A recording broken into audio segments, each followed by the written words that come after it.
Hi, my name is Chad Evans. I'm the Executive Vice President of the Council on Competitiveness in the United States, the nation's only leadership group of CEOs, university presidents, labor leaders, and national lab directors focused for the past 35 years on defining the frontiers of innovation, productivity growth, and inclusive prosperity for every American, and building the strategies to reach and surpass those frontiers.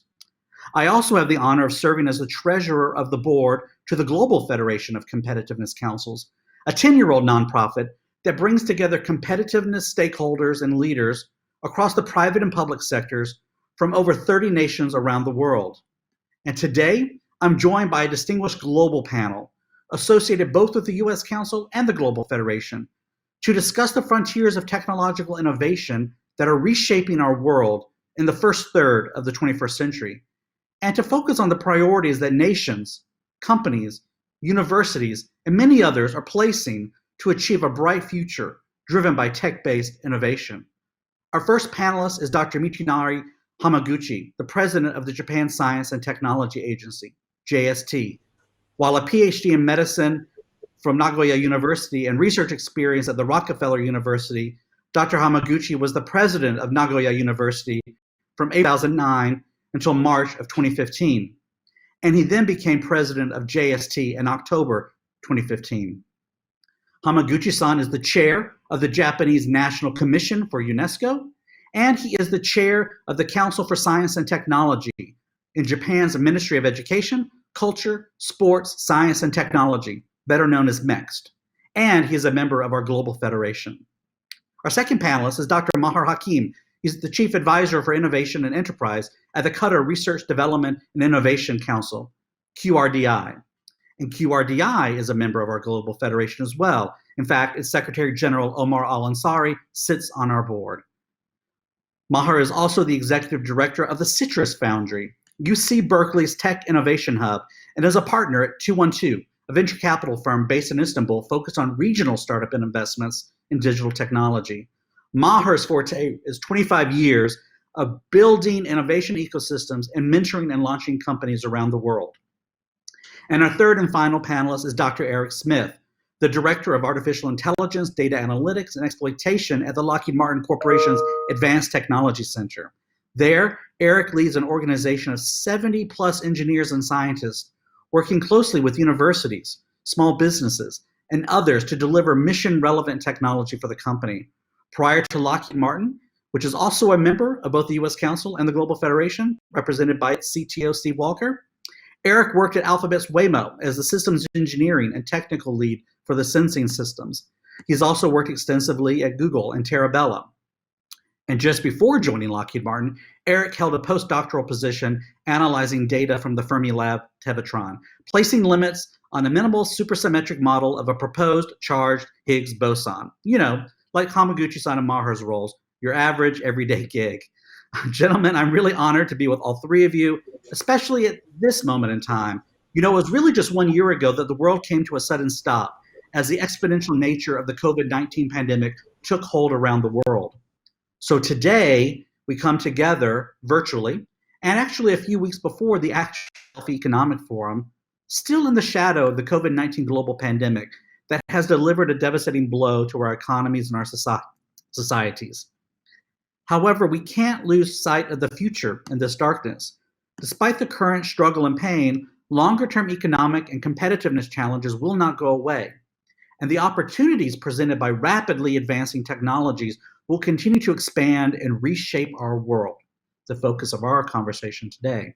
How all of our nations respond to the current disruption will determine the future of our economies, our living standards, and societal well-being. For over 2 millennia, global pandemics spread by the quest to discover new worlds, war, and global trade have disrupted the prevailing order, driving economic, political, and societal transformations that remade the world, accelerating the fall of the Roman Empire, the crumbling of the feudal state in Europe, and the expansion of women's rights around the world. They have also been occasions for incredible scientific and technological ferment, the birth of epidemiology, the discovery of disease transmission by insects, the practice of quarantine, and of course, the development of vaccines. As then, the current COVID-19 pandemic is driving transformation in science, business, production, innovation, and commerce around the world. Telework has scaled to a previously unimaginable level, and we've developed a new class of vaccines faster than ever before. Vaccines typically take 10 to 15 years to develop. The fastest ever developed before COVID-19, the mumps vaccine, took 4 years. The COVID-19 vaccines that are now beginning to be deployed across the world smashed that record, coming to market in less than a year.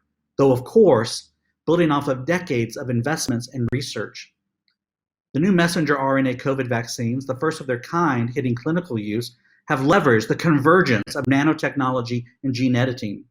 They are not just a triumph over COVID, they are a giant leap forward in the science of vaccines in general, with many potential different applications.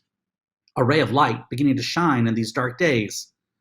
So while necessarily focused on the immediate life and death struggle around us, and operating in the virus economy, my organization, the U.S. Council on Competitiveness, and our flagship initiative, our National Commission on Innovation and Competitiveness Frontiers, believes it is our responsibility as leaders to look to the future, to ensure that once we emerge from the pandemic, we can rapidly restore, reimagine, and raise up our economies and our living standards. Our National Commission developed its first set of powerful and actionable recommendations. They were embedded in our report, Competing in the Next Economy. We released that this past December. And in that report, our National Commission characterized the global competitive and technological landscape, harbingers for the future, and what they may hold not just for the United States, but for many nations. At the most basic level, humanity stands in the midst of its greatest revolutions in science and technology. Biotechnology and gene editing have given humans the ability to manipulate the code of life. Big data is pouring into every area of society and the global economy, releasing stunning analytical power, providing unprecedented levels of insight in nearly every domain. Take nanotechnology, the power to build things from the atom up, that's now enabling a new world of designer advanced materials. Or autonomous systems that are working and performing without human hands and watching the world and reacting without a human's senses or intervention. The doors are also opening to hypersonics and the industrialization of space, and new sources of energy are transforming our potential to create. A new phase of the digital revolution unfolds before us with vast deployment of sensors and the Internet of Things. And then, of course, there is artificial intelligence, AI, expected to be a defining apex technology for the next 50 years. Each of these technologies is revolutionary. Each is game-changing in its own right. But they are now converging on the global economy and society simultaneously, creating a new age of unparalleled knowledge and vast technological power, an unprecedented age of innovation with profound implications not just for individuals, but for companies, our societies, our nations, and the global community at large. The innovations that are bursting forth from these new powerful technologies are disrupting industries and businesses, changing business models around the world, shifting labor markets, shaping the future and altering the patterns of society and themselves. And they all have the potential to reshape our economies. But these technologies also hold the potential to solve some of humankind's greatest challenges, providing adequate food and clean water for the world's booming population, developing therapies to raise health and cure disease that have plagued us, providing clean energy to drive economic opportunity in developing countries, and of course, solving environmental problems that threaten our planet. The future of the world will depend on how our leaders respond, with profound implications for generations to come. And so, Hamaguchi-san, I'd like to start with you, but I'll also ask Eric and Maher to be prepared to address the same question.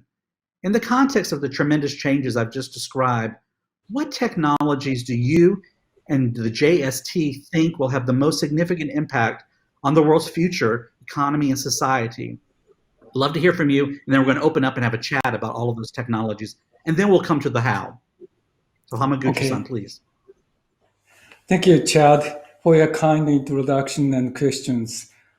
My answers to your questions are how we can reshape the world by transformative technology or disruptive innovation, and how we can change our conventional values and introduce new ideas for our new society and economy. The key is the new generation, the young people. How can we encourage and entrust them to realize their own good and beautiful future looking to 2050 and beyond? This is an important strategic priority for both society and economy. In Japan, from last fiscal year, we started invest a huge amount of public research funds to drive transformative technology and make disruptive innovation happen. I refer to the Moonshot R&D programs. The program identified critical challenges for future societies and set ambitious goals to be addressed by science, technology, and innovation by 2050. These goals were based on ideas of both experts and the general public. We are now developing cybernetic avatars, ultra-early disease prediction and intervention, self-developing robots, and quantum computers. However, when developing these disruptive technologies, we must be sure they actually meet the needs of future stakeholders. The coronavirus pandemic has showed us how easily needs can change. Over the course of only 1 year, what we viewed as social common sense has changed dramatically. To anticipate future demands for technology, we must have free, flexible, and unconventional thinking.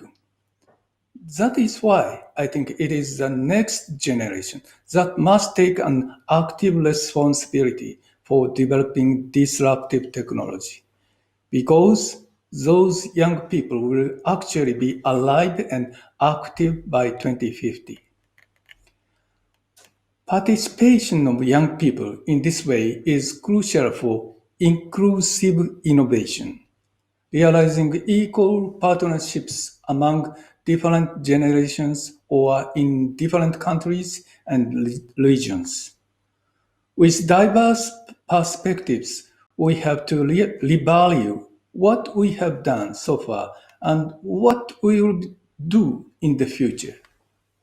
Here, I would like to mention an example project idea from our Moonshot Millennia program, where 21 young teams are brainstorming ambitious and unconventional research goals.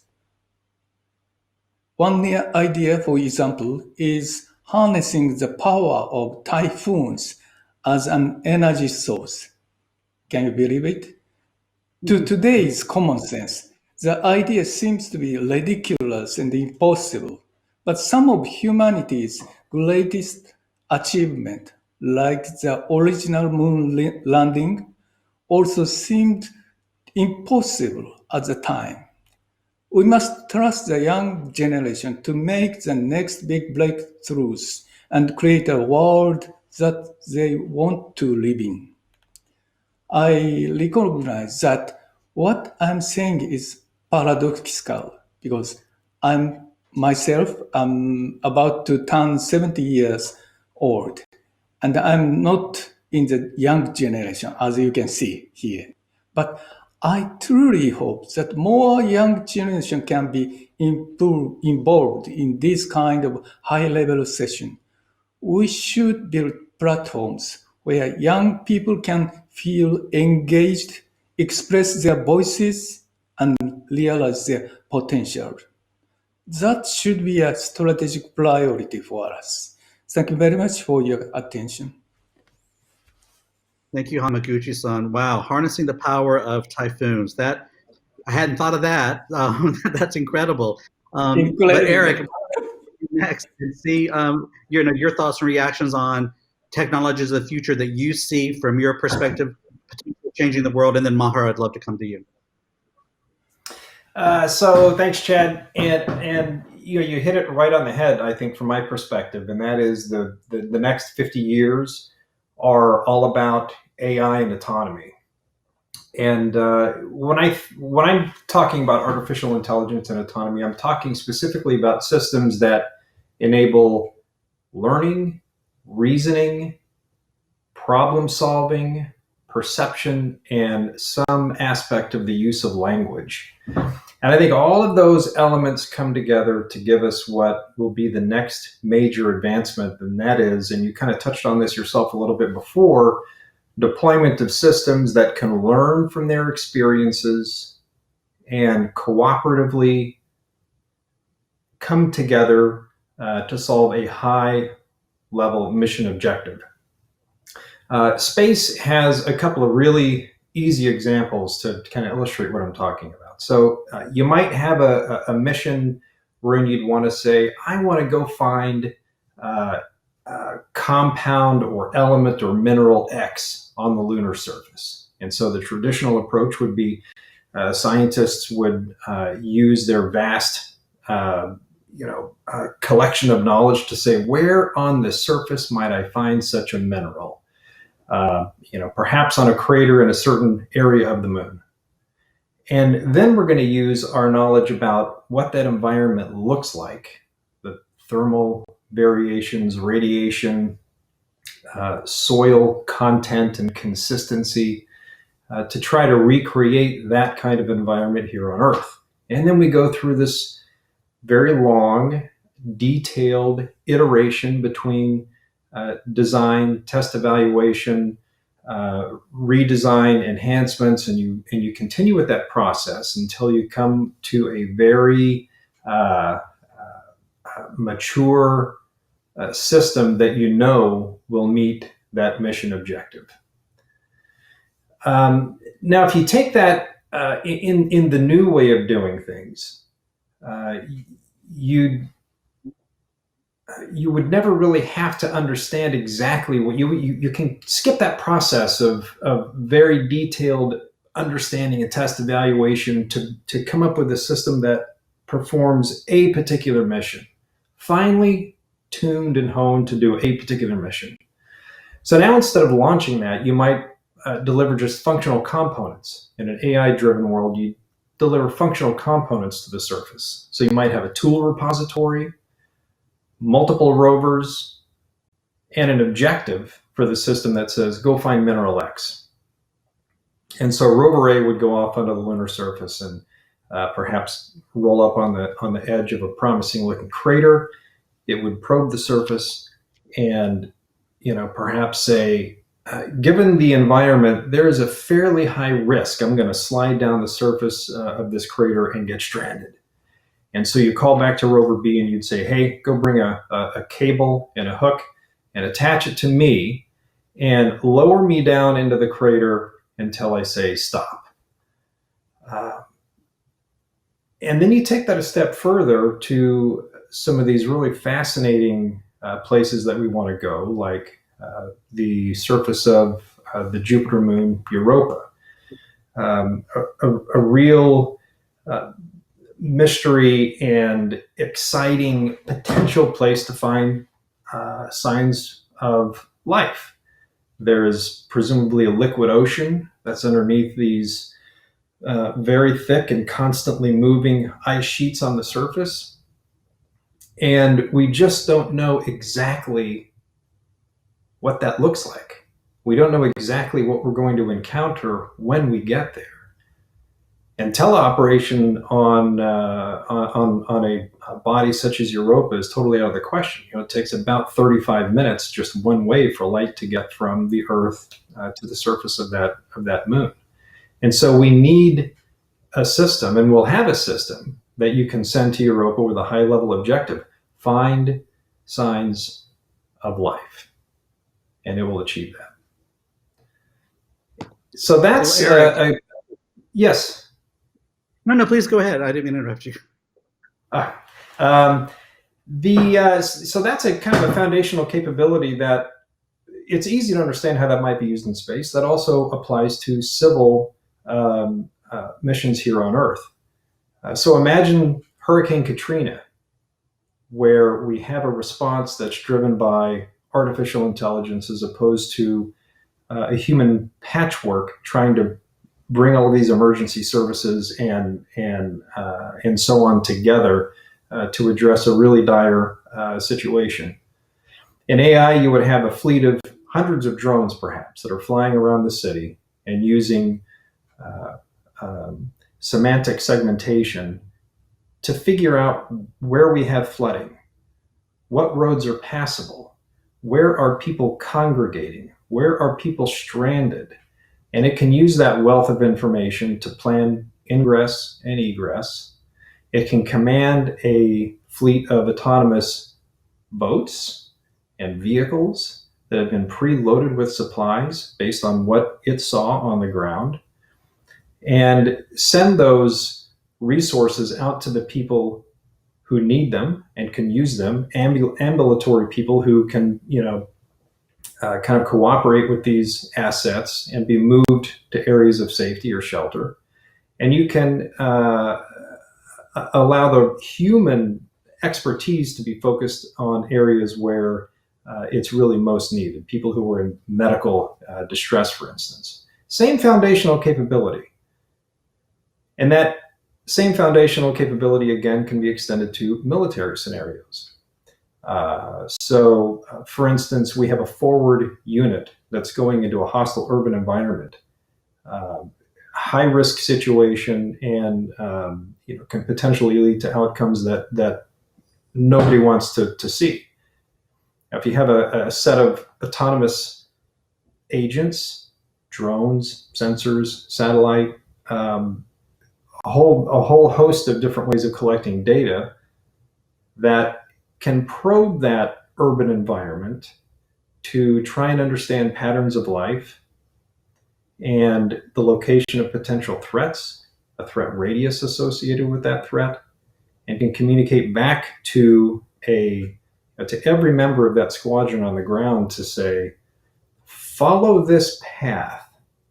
Of course, they're not commanding, won't be commanded by AI, but the ability to perform course of action suggestions. Follow this path and take these actions in order to achieve your mission objective with the lowest chance of a bad outcome. Well, Eric, you've taken us from the typhoons of Japan to the oceans of Europa. I can't help but think of Arthur C. Clarke when you're describing the opportunities to explore the solar system and how that might reshape our society. And Maher, I wonder if I could just bring you in to get your perspective on, where you see, both as an entrepreneur, an investor, a senior advisor at a major research institute. What are the opportunity spaces? And I think linking into something that Hamaguchi-san mentioned around the demographics, I was intrigued by this idea of engaging more young people in Japan in science and technology. Of course, in Qatar, the demographics are very different. You have a tremendous amount of young people, not only in Qatar, but even in the region, who have the opportunity perhaps to engage more in the global S&T environment. So I'd love your perspectives on that too.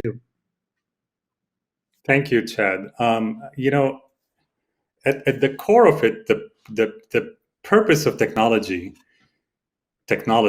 is to make it easy to access products and services that make life better for everyone. So by easy, I mean a combination of cheap and effortless, convenient.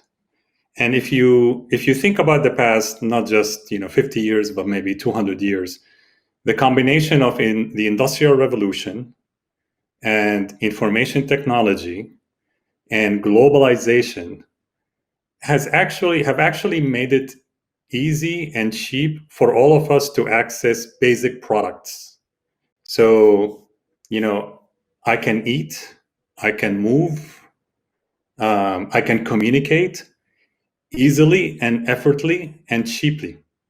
And that goes for a big segment of the world population. Now, there's obviously still a lot of people that eat and communicate and move cheaply.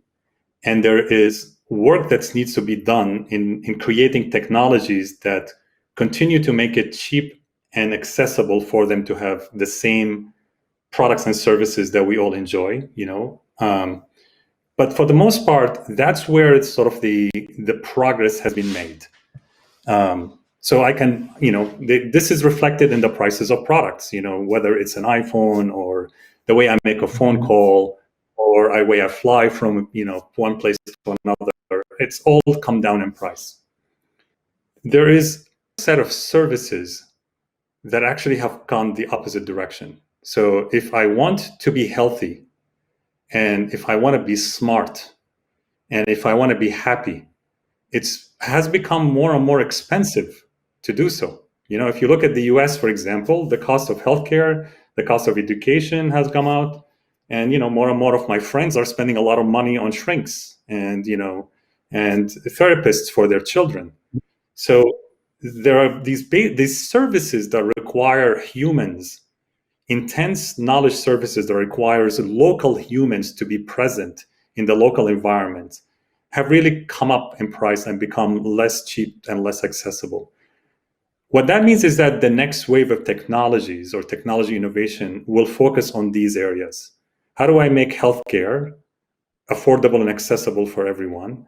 How do I make not just education and knowledge acquisition affordable and cheap for everyone, but also decision making?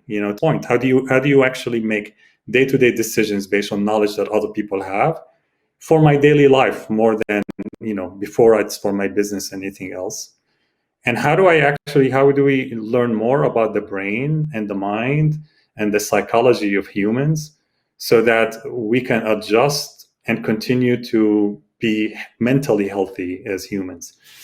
So those technologies, whether it's AI, whether it's biotech, genomes, and the science of minds and brains, and the way the entrepreneurs are going to package those technology innovations in products and solutions that make it affordable and accessible to everyone to attain, is going to be sort of the next phase.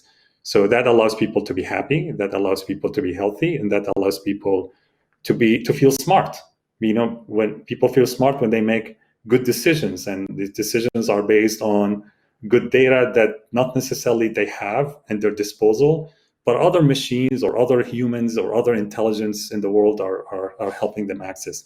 Now, there's one important aspect about those sort of industries, if you will, is that significant part of knowledge that's required to treat somebody or to educate somebody or to help somebody mentally, significant part of this knowledge, we know it today as humanity, we know it, but it can only be delivered by individuals, by humans, right? And these humans have to be delivering that to you in a local environment. So I think AI and big data is going to help in creating these, Uber systems that makes it really cheap and accessible for everyone to access the bulk of knowledge for some basic healthcare services or basic educational services or basic mental health services. And that leaves the room for the humans to discover the things we don't know yet, right? So, you envision now doctors and teachers and professors and shrinks really are involved in discovery of things that we don't know, as opposed to spending their time and effort repeating the same treatments or the same advice for everyone around the world, that could be delivered, frankly, with a machine today. So that's sort of the technological shift that's going to happen in some of these industries. And that's going to make access to services that are driven by humans cheap and accessible and affordable and effortless for the entire world population. Well, Maher, is really interesting. The U.S. Council issued a report maybe 3 or 4 years ago with Gallup, where at least in the U.S. case, we looked at our structural productivity decline over the past couple of decades. And it was directly attributable to non-productivity in healthcare, education, and the built environment. And so this opportunity that you're describing, really resonates. I wonder if there's another dimension that you might address. And then I'd like to open it up. We only have about, I think, 6 or 7 minutes left. But Maher, there's also in my mind, there's a sense of urgency. So this idea of time compression. So not only about making some of these services, more attainable, quicker, more convenient, less costly, but can we do that faster? Can we and deploy that at scale in a much bigger way? What are the challenges there? And then I'd love to hear your perspective also, Eric and Hamaguchi-san. I'd like to also just say, since we have only a few minutes left, if you can also think about, what is that one or two critical issues that might arise from this changed technological landscape each of you have described in some aspect? Let me tell you shortly. As for the AI, there is no doubt that AI and data analysis played a major role as COVID-19 countermeasures. But AI should be human-centered. It should assist people, but it shouldn't dominate people. And we need to design the proper AI system in our world. Another point is science and technology sometimes widen the gap between rich and poor. So I think to maximize the benefit of science and technology innovation, it must be cost effective and then widely available one. This is another important point. And another one point, let me tell you, we should have prepared mind. Prepared mind can be formed by education and information. If we have prepared mind, we can tolerate disaster, and we can choose the right way to survive or design new society. That I want to tell you today. Well, that's an interesting point, Hamaguchi-san, on the resilience point and preparedness. But also, I liked how you reflected, and I don't know, Maher, if you have a reaction, I'd also love to hear from Eric, this idea that it will be the coupling of AI to in some sense, amplify the productivity of the human being that will deliver results in the future. So I'd love to get your reactions, Maher and Eric, from what you've just heard. I would just on your previous comment around the time that needs. We need to accelerate the time to technologies to market. I think for the type of challenges that I was talking about, the service type of challenges, I think that the deals are in nature, not technical in nature. So, it used to be easy for companies to collaborate on a supply chain to produce a product. But how do you actually collaborate on delivering a service where people have to move freely between countries and live? You go live in one country and move to another. And so, there's issues of passports, there's issues of citizenship and all of these things. So globalization doesn't work very well with service type of industries. I think one of, the human augmented AI, I think that the humans are the reason AI and probably machine are better at making decisions in general is that they're not emotional, right? Humans have that emotions, and that sometimes overcome. So whenever there is a room to remove a human from a decision that requires only data, ultimately it's a good thing, because the right decision will surface.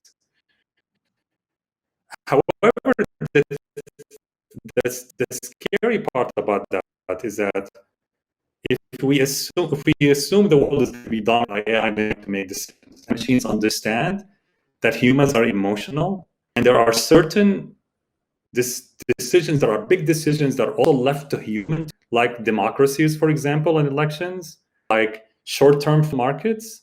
These can actually manipulate.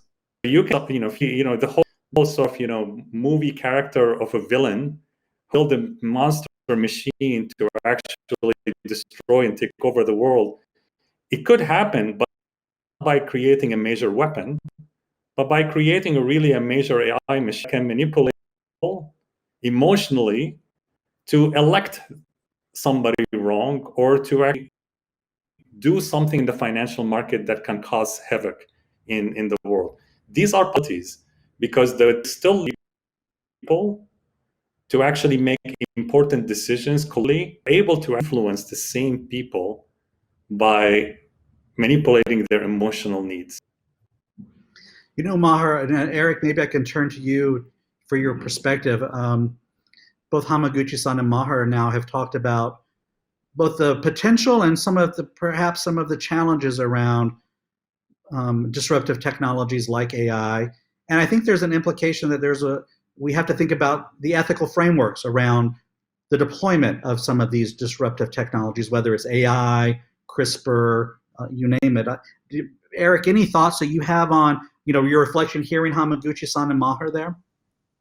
Oh yes, way more thoughts than we have time to go over. But those are really good points. Maher talking about the emotional and human side of decision making that might introduce some bias in our decisions, and the idea that AI is a good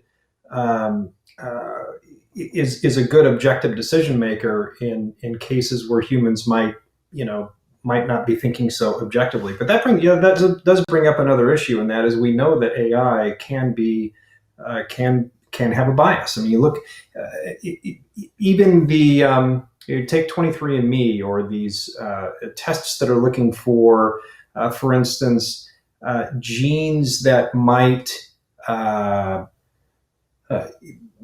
say that you have a predisposition towards some disease or cancer. We know that you are much more likely to get a non-deterministic outcome from that genetic analysis if you're not of European descent, because most of the data is concentrated on people from European descent. So there's kind of bias built into that already. So that's a good point. And Hamaguchi-san, looking at the aspect of AI being human-centered, 100% agree. And the place that AI needs to be focused are on things that are either mundane, they're error-prone for the human analyst or expert, or places that are just way too complicated for us to really analyze in any closed-form solution. So IBM, for instance, Watson, they're using their AI to look for correlations in outcomes and treatments for diseases with people with 50 different kind of dimensions to their particular case. This is my diet. This is the environment I live in. This is my age. This is my genetic makeup. That's where AI can act as an advisor to the human. Just in general, I think the issue with AI is public trust. So I just talked about one foundational capability that I think is going to drive a whole host of different missions. And someone who's working at a Google, for instance, who's developing, for instance, automatic target recognition, they are going to potentially have,